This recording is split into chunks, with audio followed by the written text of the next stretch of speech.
Hey everyone, welcome back to our Finance Focus Corner where we dive deep into the ocean of stock opportunities to fish out potential treasure chests for our portfolios. Today, I'm zooming in on a name that's as familiar to us as the morning sun, SBUX Corporation. With its stock hovering tantalizingly close to its 52-week low, it sparked my curiosity, and I've spent some serious screen time analyzing if it's the catch we've been waiting for. Join me as I unravel the mystery behind the numbers, trends, and news headlines. And let's figure out together if SBUX deserves a spot in our dividend-rich portfolio. So, I've been diving deep into the stock market jungle again, scouting for those golden dividend stocks that could beef up our family portfolio. And guess what? I've stumbled upon a very familiar name we all love a bit too much, SBUX Corporation. Right now, it's hovering at $90.45, almost kissing its 52-week low. Despite the market's roller coaster, giving it a 10% haircut over the past year and a 5.8% trim year to date, my investment in SBUX has brewed up a tasty 17.24% gain, not too shabby. Oh, let me spill the beans on why SBUX isn't just another stock in my arsenal. It's a dividend darling, with a current dividend yield of 2.52%. It's like the first sip of your morning latte just right. The dividend growth rates over the past 5 and 10 years are like the perfect foam to espresso ratio, at 8.88% and 7.56%, respectively. And guess what? This isn't just froth. Their dividends are backed by solid free cash flow growth, proving that SBUX isn't skimping on the good stuff, even if 2020 tried to steamroll pretty much everyone. Speaking of which, 2020 was a bit of an outlier year, as it was for the whole world. SBUX payout ratios went a bit haywire, thanks to the pandemic.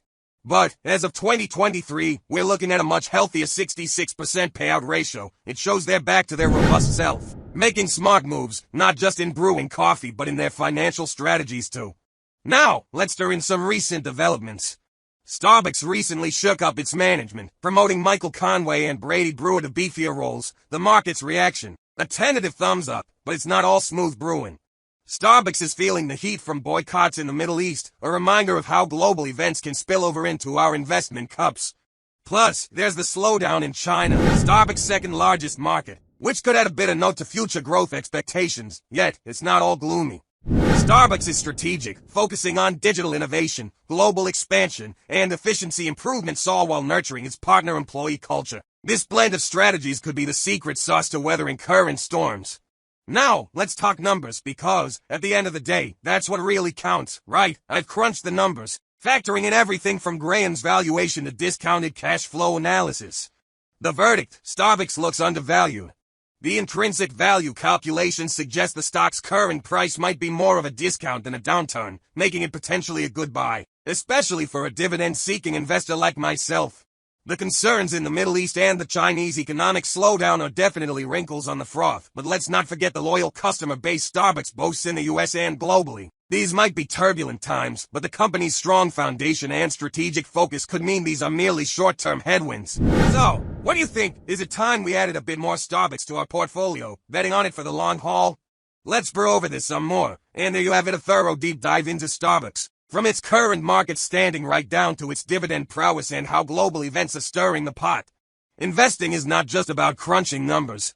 It's about understanding the stories behind those numbers. It's about making informed decisions that align with our goals, strategies, and, let's not forget, our caffeine habits. Now, I turn the floor over to you. What are your thoughts on adding SBUX to our investment brew? Do you see it as a short-term dip or a long-term opportunity right for the picking? And if you're already a shareholder, how do you view these developments affecting your hold or sell strategy? And of course, if you found value in today's deep dive, don't forget to hit that like button, subscribe to our channel, and click the notification bell so you never miss out on future insights. Your engagement is what keeps our community growing and our investment conversations rich and fruitful. Until next time, keep those investments brewing and your portfolios growing. Catch you in the next one.